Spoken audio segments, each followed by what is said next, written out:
Hello, ನಮಸ್ತೆ. ನಾನು ನಿಮ್ಮ Akshita. Welcome to family talks. ಇವತ್ತಿನ ಬೆಳಗಿನ ರೂಟೀನನ್ನು ನಿಮ್ಮ ಜೊತೆ ಶೇರ್ ಮಾಡ್ತಾ ಇದ್ದೇನೆ. ತುಂಬ ಸಿಂಪಲ್ ಆದಂತಹ ಒಂದು ದಿನ ಅಂತ ಹೇಳಬೇಕು.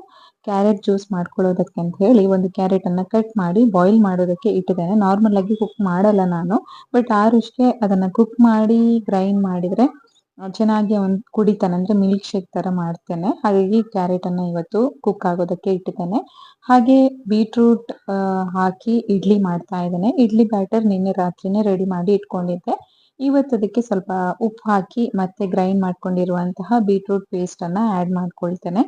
ನಾವು 2-3 ಬೀಟ್ರೂಟ್ ಕೂಡ ಬೇಕಾದರೆ ಹಾಕಬಹುದು. ಬೀಟ್ರೂಟ್ ಹಾಕಿದಷ್ಟು ಜಾಸ್ತಿ ಸಾಫ್ಟ್ ಆಗ್ತದೆ. ಅದರ ಜೊತೆಗೆ ಕಲರ್ ಕೂಡ ಚೆನ್ನಾಗಿ ಬರ್ತದೆ. ಇವತ್ತು ಬೀಟ್ರೂಟ್ ನಾನು ಚೆನ್ನಾಗಿ ಹಾಕಿದ್ದೆ, ಬಟ್ ಇಡ್ಲಿ ಬ್ಯಾಟರ್ ಇದ್ದು ಕಲರ್ ಚೆನ್ನಾಗಿತ್ತು. ಬಟ್ ಅದು ಕುಕ್ ಆದ್ಮೇಲೆ ಅಂದ್ರೆ ಸ್ಟೀಮ್ ಆದ್ಮೇಲೆ ಕಲರ್ ಅಷ್ಟೊಂದು ಚೆನ್ನಾಗಿ ಬಂದಿರಲಿಲ್ಲ, ಯಾಕೋ ಗೊತ್ತಿಲ್ಲ. ಹಾಗೆ ಒಂದ್ ಸ್ವಲ್ಪ ಹಿಟ್ಟು ಉಳಿದಿತ್ತು, ಅದನ್ನ ಸಂಜೆಯ ಸ್ನಾಕ್ಸ್ ಟೈಮಲ್ಲಿ ಆರುಷ್ಗೆ ದೋಸೆ ಮಾಡಿ ಕೊಟ್ಟಿದ್ದೆ. ಅದು ಚೆನ್ನಾಗಿ ಕಲರ್ ಬಂದಿತ್ತು ದೋಸೆ, ಬಟ್ ಇಡ್ಲಿ ಕಲರ್ ಅಷ್ಟೊಂದು ಚೆನ್ನಾಗಿ ಬಂದಿರಲಿಲ್ಲ, ಯಾಕೋ ಏನೋ ಗೊತ್ತಿಲ್ಲ. ಸೊ ಇದು ಇಡ್ಲಿ ಹಿಟ್ಟು ರೆಡಿ ಆಗಿದೆ. ಆರುಷ್ ಎದ್ದಾದ್ಮೇಲೆ ಡ್ರೈ ಫ್ರೂಟ್ಸ್ ಕೊಡ್ತೇವೆ ನಾವು ಅವನಿಗೆ. ನಾವು ಕೂಡ ಎಲ್ಲರೂ ತಿಂತೇವೆ. ಅವನಿಗೆ ಬೆಳಗಿನ ಫಸ್ಟ್ ಫುಡ್ ಅದೇ ಆಗಿರ್ತದೆ, ಸೋಕ್ಡ್ ಡ್ರೈ ಫ್ರೂಟ್ಸ್. ಇದು ರೀಸೆಂಟ್ ಆಗಿ ಶುರು ಮಾಡಿರೋದು ರೂಟೀನ್ ಅನ್ನ. ಸೊ ಪಾಪ ಅದ್ರದ್ದು ಸಿಪ್ಪೆ ತೆಗಿತಾ ಇದ್ದಾರೆ, ಆರುಷ್ ಅವರಿಗೆ ಹೆಲ್ಪ್ ಮಾಡ್ತಾ ಇದ್ದಾನೆ. ಇದೆಲ್ಲ ಏನಿಲ್ಲ, ನಾವು ಮಾಡುವಂತಹ ಆಕ್ಟಿವಿಟೀಸ್ ಅಲ್ಲಿ ಅವನ್ನ ಇನ್ವಾಲ್ವ್ ಮಾಡೋದಷ್ಟೇ. ಯಾಕಂದ್ರೆ 1-2-3 ಗಂಟೆ ಅವನಿಗೆ ಅವನಷ್ಟಕ್ಕೆ ಆಟ ಆಡೋದಕ್ಕೆ ಕೂಡ ಬೋರ್ ಆಗುತ್ತೆ. ಸೊ ನಮ್ಮ ಕೆಲಸದಲ್ಲಿ ಅವನನ್ನ ಇನ್ವಾಲ್ವ್ ಮಾಡ್ಕೊಳ್ತೇವೆ. ಚಟ್ನಿ ರೆಡಿ ಮಾಡೋದಕ್ಕೆ ತೆಂಗಿನಕಾಯಿ ತುರಿ ಮತ್ತೆ ಹುರಿಗಡಲೆ, ಜೀರಿಗೆ, ಉಪ್ಪು, ಖಾರ ಹಾಗೆ ಸ್ವಲ್ಪ ಶುಂಠಿ ಬೆಳ್ಳುಳ್ಳಿ ಹಾಕಿ ಗ್ರೈಂಡ್ ಮಾಡ್ಕೊಳ್ತಾ ಇದ್ದಾನೆ. ಮೇನ್ ಆಗಿ ತೆಂಗಿನಕಾಯಿ ತುರಿ ಯೂಸ್ ಮಾಡಿರೋದು.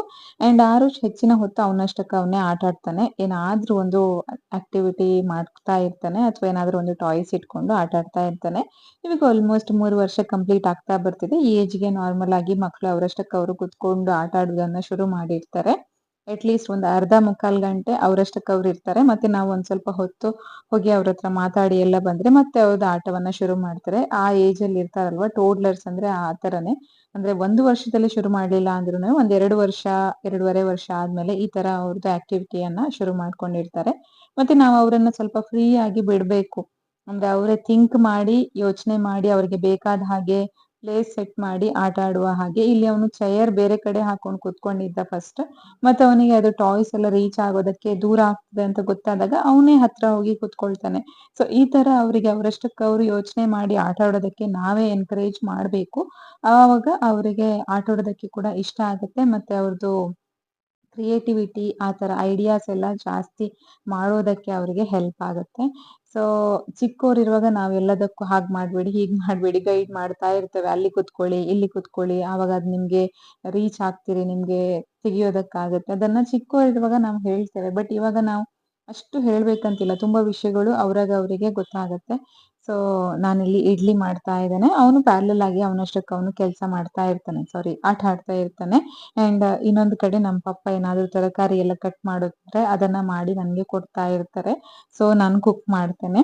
ಪಪ್ಪ ಹೇಳೋದಕ್ಕಿಂತ ಬೇಗ ನನ್ಗೆ ಏನಾದ್ರೂ ಬೇಕಾಗಿದ್ರೆ ತರಕಾರಿಯನ್ನ ನಾನೇ ಕಟ್ ಮಾಡ್ಕೊಂಡು ಇಟ್ಕೊಂಡಿರ್ತೇನೆ. ಇಲ್ಲದಿದ್ರೆ ಅವ್ರು ಎದ್ದಾದ್ಮೇಲೆ ಅವರೇ ಹೆಚ್ಚಿನ ತರಕಾರಿ ಎಲ್ಲ ಚಾಪ್ ಮಾಡಿ ಕೊಡ್ತಾರೆ. ಇವತ್ತು ಜಾಸ್ತಿ ಸಲಾಡ್ ಎಲ್ಲ ನಾನು ಮಾಡ್ತಾ ಇಲ್ಲ, ಹಾಗಾಗಿ ವೆಜಿಟೇಬಲ್ಸ್ ಎಲ್ಲ ಜಾಸ್ತಿ ಬೇಕು ಅಂತ ಏನು ಇಲ್ಲ.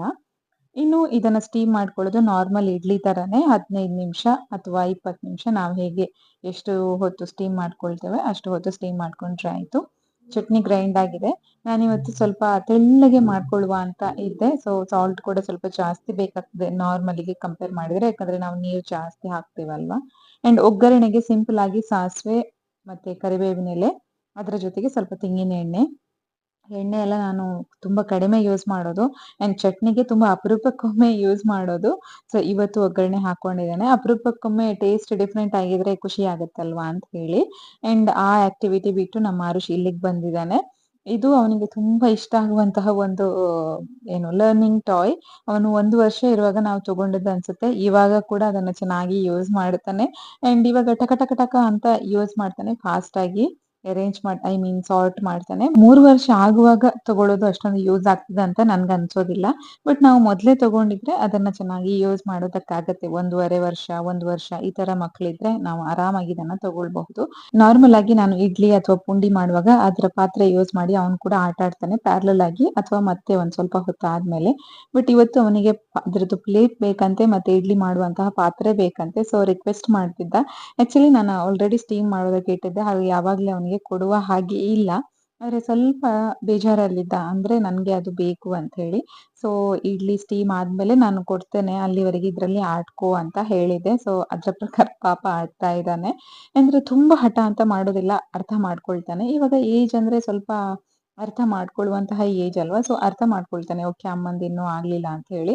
ಇಡ್ಲಿಯನ್ನ ಪಾತ್ರೆಯಿಂದ ತೆಗ್ದು ಅವನಿಗೆ ಬ್ರೇಕ್‌ಫಾಸ್ಟ್ ಕೊಟ್ಟೆ. ಸೇಮ್ ಟೈಮ್ ನಾನು ಇಡ್ಲಿ ಪ್ಲೇಟನ್ನ ವಾಶ್ ಮಾಡಿ ಅವನಿಗೆ ಒರೆಸಿ ಆಟ ಆಡೋದಕ್ಕೆ ಕೊಟ್ಟಿದ್ದೇನೆ. ನಾನು ಅದನ್ನ ವಾಶ್ ಮಾಡುವವರೆಗೆ ಅವನ್ದು ಬ್ರೇಕ್‌ಫಾಸ್ಟ್ ಆಗಿತ್ತು. ಸೊ ನಂದು ಎಕ್ಸರ್ಸೈಜ್ ಸ್ಟಾರ್ಟ್ ಮಾಡುವಾಗ ಅವನ್ದು ಮತ್ತೆ ಆಟ ಶುರುವಾಗಿದೆ. ಆಕ್ಚುಲಿ ಏನಂದ್ರೆ ನಾನು ಎಕ್ಸರ್ಸೈಜ್ ಶುರು ಮಾಡುವಾಗ ಹೆಚ್ಚಾಗಿ ಅವನಿಗೆ ಬ್ರೇಕ್‌ಫಾಸ್ಟ್ ಕೊಟ್ಟಿರ್ತೇನೆ. ಬಟ್ ಇವತ್ತು ಅವನಿಗೆ ಪ್ಲೇಟ್ ಬೇಕು ಅಂತ ಇತ್ತಲ್ವಾ? ಆಕ್ಚುಲಿ ನಾನಲ್ಲ ವಾಶ್ ಮಾಡಿದ್ದು, ಪಪ್ಪ ವಾಶ್ ಮಾಡಿ ಕೊಟ್ರು ಅವನಿಗೆ. ಅವ್ನು ಬೇಕು ಅಂತ ಕೇಳ್ತಿದ್ದ ಅಂತ ಹೇಳಿ. ಸೊ ನಾನು ಎಕ್ಸರ್ಸೈಸ್ ಅನ್ನ ಇವಾಗ ಕಂಟಿನ್ಯೂ ಮಾಡ್ತಾ ಇದ್ದಾನೆ. ಅವನು ಆಟ ಆಡ್ತಾ ಇದ್ದಾನೆ. ಹೆಚ್ಚಾಗಿ ಏನಾಗುತ್ತೆ ನನ್ಗೆ 100% ಕಾನ್ಸಂಟ್ರೇಟ್ ಮಾಡೋದಕ್ಕಾಗೋದಿಲ್ಲ ಎಕ್ಸರ್ಸೈಸ್ ಮಾಡುವಾಗ ಈ ಟೈಮಲ್ಲಿ. ನಾನು ಸ್ಪೆಷಲ್ ಆಗಿ ಹೇಳೋದಾದ್ರೆ ಬ್ರೇಕ್‌ಫಾಸ್ಟ್ ಕೊಟ್ಟಿದ್ರೆ ಒಂದ್ ಸ್ವಲ್ಪ ಹೊತ್ತು ಕುತ್ಕೊಂಡು ತಿಂಡಿ ತಿನ್ನುವಾಗ ನನ್ಗೆ ಒಂದು 20 ನಿಮಿಷ ಆದ್ರೂ ಮಿನಿಮಮ್ ಸಿಗ್ತದೆ. ಯಾಕಂದ್ರೆ ಅವನು ಆರಾಮಾಗಿ ತಿಂಡಿ ತಿನ್ನೋದು 20 ನಿಮಿಷ, 30 ನಿಮಿಷ ಕೂಡ ಕೆಲವೊಂದ್ಸಲ ಆಗತ್ತೆ. ಕೆಲವೊಂದ್ಸಲ ಬೇಗ ಆಗತ್ತೆ.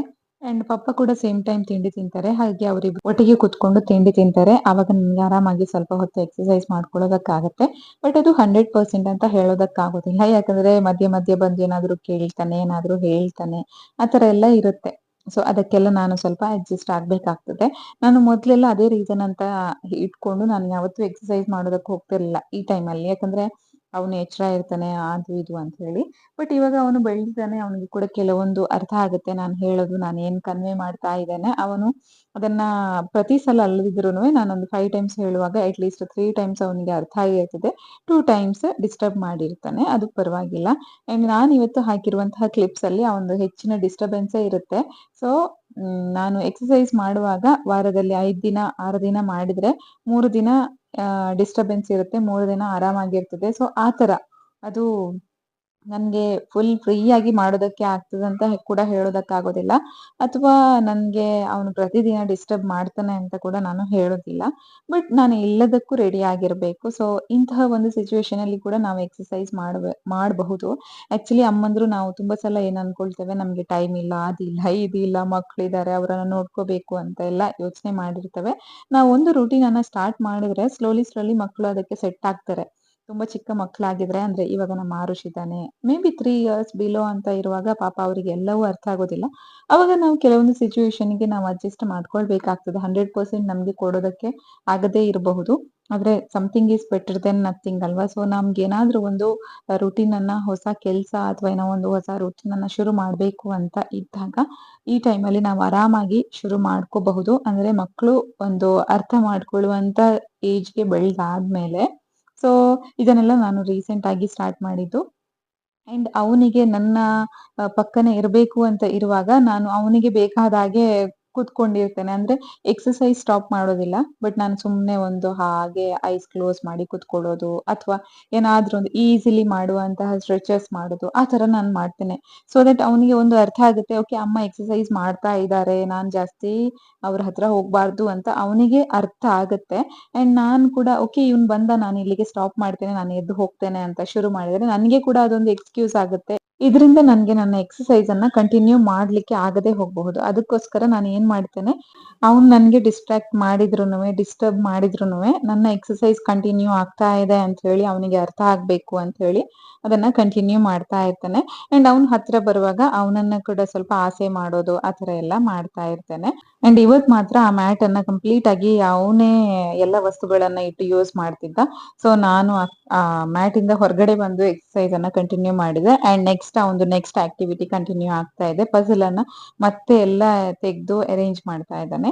ನಂದು ಎಕ್ಸರ್ಸೈಸ್ ಆಗಿ ಇನ್ನು ಬ್ರೇಕ್‌ಫಾಸ್ಟ್ ಮಾಡ್ತಾ ಇದ್ದಾನೆ. ಇಡ್ಲಿಗೆ ಅಷ್ಟೊಂದು ಕಲರ್ ಬಂದಿಲ್ಲ. ಹಾಗೆ ಚಟ್ನಿ ಮತ್ತೆ ರಾತ್ರಿ ನೆನೆಸಿಟ್ಟಿರುವಂತಹ ಡ್ರೈ ಫ್ರೂಟ್ಸ್ ಮತ್ತೆ ಕ್ಯಾರೆಟ್ ಇದ್ದು ಮಿಲ್ಕ್ ಶೇಕ್, ಒಂದು ಎಗ್ ಹಾಗೆ ಕುಕುಂಬರ್. ಇದ್ರ ಜೊತೆಗೆ ನಾನು ಸ್ವಲ್ಪ ಮೈಕ್ರೋ ಗ್ರೀನ್ ಅನ್ನ ಯೂಸ್ ಮಾಡ್ತಾ ಇದ್ದೇನೆ. ಮನೆಯಲ್ಲೇ ಬೆಳೆಸಿರೋದು. ಇದು ಬಾಕ್ಚಾಯ್ ಅಂತ ಏನ್ ಹೇಳ್ತೇವೆ ಅದ್ರದ್ದು, ಚೈನೀಸ್ ಕ್ಯಾಬೇಜ್ ಅಂತ ಏನ್ ಹೇಳ್ತಾರೆ ಅದ್ರದ್ದು. ಟೇಸ್ಟ್ ಸ್ವಲ್ಪ ಕ್ಯಾಬೇಜ್ ತರನೇ ಇರ್ತದೆ. ನಮ್ಗೆ ಗೊತ್ತಾಗತ್ತೆ, ಐಡೆಂಟಿಫೈ ಮಾಡೋದಕ್ಕಾಗತ್ತೆ. ಕೆಲವೊಂದು ಮೈಕ್ರೋ ಗ್ರೀನ್ ಅನ್ನ ನಮ್ಗೆ ಐಡೆಂಟಿಫೈ ಮಾಡೋದಕ್ಕೆ ಕಷ್ಟ ಆಗತ್ತಲ್ವಾ? ಇದು ಚೆನ್ನಾಗಾಗತ್ತೆ.